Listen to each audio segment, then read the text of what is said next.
Part 2. I hope this is where updates are placed. Apologies if it's not, and apologies if this sounds incoherent.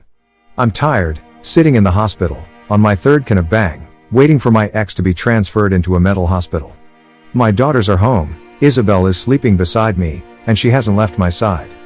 My son has been with his mother after she left the surgery. His girlfriend/Isabel's daughter has been by his side as well. Last weekend was the start of this nightmare. The week prior was the lead up to my in-laws' 55th wedding anniversary, and they asked me to bring Isabel. Since we made it official, they have kindly asked me not to bring her to functions to avoid tension, and I obliged. This time they asked if she could come. For the past month, my ex has been a bit erratic. She had several physical altercations with her old friends. One of them got a broken nose, one had a busted lip, and the last one was shoved out of a Circle K each time the police were called, and considering how small our county was, they just took her to her parents' house. I tried telling my in-laws that she should be taken to the hospital for evaluation. It even blew up into a shouting match, but in the end, I concede. I should have fought harder. On Saturday, we all showed up at my in-laws' anniversary party, and to me, Debbie appeared off. I pulled her to the side, and it was the first time I had actually spoken to her. I asked her if she was alright, and she faked a smile, trying to tell me that she was okay, but I called her out on it and she cried a little. She told me how sorry she was.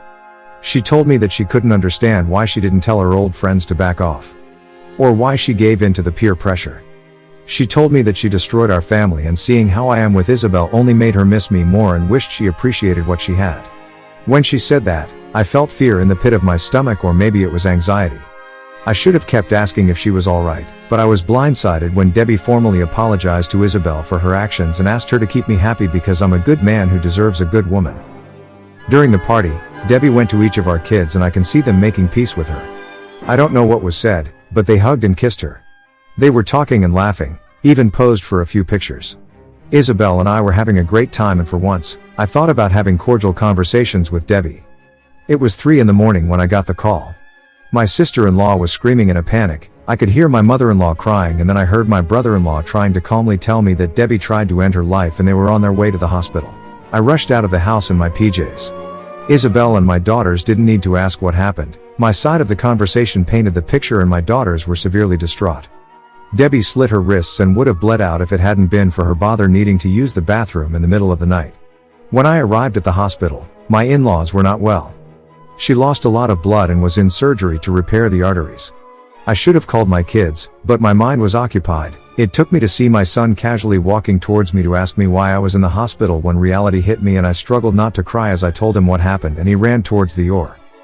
I called the rest of my kids, and they already knew. My youngest called them, and they were almost at the hospital. She was in surgery for 6 hours. My father-in-law and I donated our blood for her since the hospital was short on her blood type. My son couldn't be a part of the operation, but he observed the surgery. All of my daughters were not doing well. My eldest daughter especially, all she kept talking about was the could've, should've, would've, and I told her to just focus on the now and not the past. My younger 3 daughters were pacing around, and when my son left the OR he told us that she was going to be fine, and when I hugged him, he collapsed into my arms, crying. I wanted to cry as well, but I had to be strong for them. Late Sunday, my mother-in-law found the suicide notes. She wrote one for each of the kids and a thick one for me. In my envelope were the signed divorce papers and an 8-page letter of apology. The letter just reinforced that she was never unhappy about our marriage. She just gave in to the peer pressure, and how she called it brainwash, that she was a servant by her so-called friends. She stated that she was so sorry for how she treated me, the kids, and for having that affair. I'm paraphrasing it. Thought, when Debbie woke up, at first she refused to talk. She would just stare out the window. For 2 days it was like that, and it was around that time I asked about how to update. I needed a distraction. Then she slowly began acknowledging everyone, but she was distant. Almost as if she was disappointed that she was still alive. As the days passed she didn't get better, although she was more conversational. Debbie asked to speak to Isabel alone. When she came out she told me that Debbie asked her if she loves me because she could see that I love her. Isabel told her that she did love me. Told her that I was the first man she had been with since her husband died 15 years ago in Afghanistan. She asked me if Debbie was right. Did I love her, and I acknowledge it. This made her happy. Debbie is going to be in a mental hospital for observation. The doctor told her parents that it could be a year, maybe 2, before she gets released.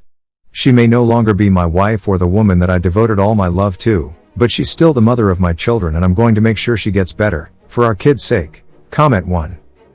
I don't think Reddit is what she needs right now. She is broken down to rock bottom. She isn't able to cope with the hard truth that she is powerless to fix what she has broken. So many years, so many memories, gone forever. And a bitter truth it is. She's been blaming everyone and everything but herself for this needless destruction. I believe she has finally realized she is the only one to blame, and the weight of regret is killing her. No, this is way above Reddit's pay grade. Comment 2. I agree, she hit rock bottom and I believe Reddit couldn't help her. She's basically a shell and right now, I'm trying to deal with the aftermath. Yesterday, my third-born assaulted one of her former friends when she tried to ask her how Debbie was doing. There's a lot of anger and these women are in everyone's sight. The letters she wrote to me painted a detailed description of how they coaxed her into cheating and the letters to the girls served as a what to look for if their friends try to manipulate them. It doesn't help that the 3 youngest have their mother's phone and they're looking at her history of text messages and DMs. From what I saw, it was pure manipulation on their part and I just couldn't read anymore. It was turning my stomach at the level of pressure they placed on her. I can't understand why women sabotage one another. Comment 3. Oh, I agree. The level when it comes to the lack of self-awareness is staggering. One of her friend's ex-husband tried to approach me, the one who got friend-zoned, this morning and with a look, he turned and walked away. The text messages painted such a picture, it makes it harder for me to be civil around them. My Mill, however, isn't, she has been. What the word she used, lambasted all the women publicly and vowed that she will ruin them like they ruined her daughter. I believe it. When that woman is on a mission, she's scary. She's the definition of hell hath no fury. Comment 4. At least the ex-husband had the good sense to turn and walk away and not open his mouth. That said, he probably has a really good idea of what you're going through. Knowing what you know about this friend group, can you imagine what they put him through? Good for your Mill, I hope she makes it her life's mission to demolish this friend group in every way. About your ex's coercion, I am reminded of 1930s Germany. The Nazis were a relatively small group, but they managed to coerce the whole of Germany into committing the most unthinkable atrocities. Why were they coerced? Because they were made to believe that it was a good idea at the time. Of course later, with Germany up to its neck in a world war, it was too late to turn back. That's how coercion works, get your intended target/victim involved so deeply that they can't get out. The repercussions from what the Germans did stayed with them for decades, and in some ways is still affecting them. Likewise, your ex will feel the repercussions of her deeds for many years to come. But by and large, the Germans have recovered, and I believe your ex-wife will too. My prayers, thoughts and best wishes for healing for you and your family. BTW, I consider Isabel your family now, and your ex-wife. Comment 5. Misery loves company. She was the last one living the life that the so-called friends destroyed and ruined in their own. How could they accept this? Looking at her living such a fairy tale marriage story was the same as looking at their own ugliness, since most of them are cheaters. They had to feel justified and validated, so they had to turn her into the same as them. But this doesn't change the fact that she willingly followed along when you told her to drop these women of her life. In the end, she made her own choices. She could have easily avoided this, it should have been the easier, simpler and obvious choice. She didn't. The most tragic thing is that there is literally nothing to be done at this point. The moment she gave herself to that guy, it was over. The 3 decades of love and memories between the two of you ended in a single bad choice for nothing. You will never be able to kiss her, go down on her or having time with her without thinking she has been dirtied or unseen what you have. Even in the imaginary possibility you two tried again, it wouldn't quite work, it would be the shadow or a ghost of a marriage. When something dies, it's gone forever, all there is left to be done is accept and move forward.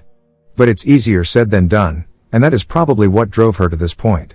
The pain that Debbie is feeling is what her friends should be feeling the most, but they are not capable of feeling it because of how empty and not knowing what love is. If anything, they are feeling validated.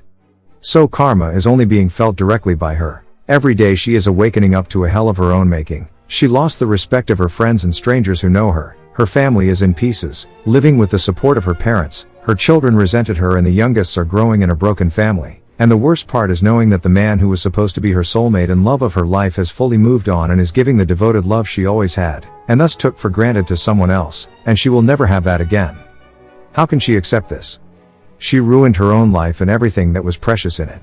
Yes, her parents are there, her siblings and children will be there, But you won't, at least not in the way she hopes and dreams of. And this is what her friends wanted to see? Our way of living is the correct and normal one? That was just some nonsense fairy tale that was never meant, is what they are saying. But brother, that doesn't mean you should forget your own pain. Your resentment and her remorse are the burdens of you two alone to bear, as the consequence her choices. She will have a lot of support from her family, and you should focus on your own with Isabel. She is sounding like a wonderful woman to be in love at your age, and I hope to God she never disappoints you. Thanks you for watching. Everyday new movies. See you soon.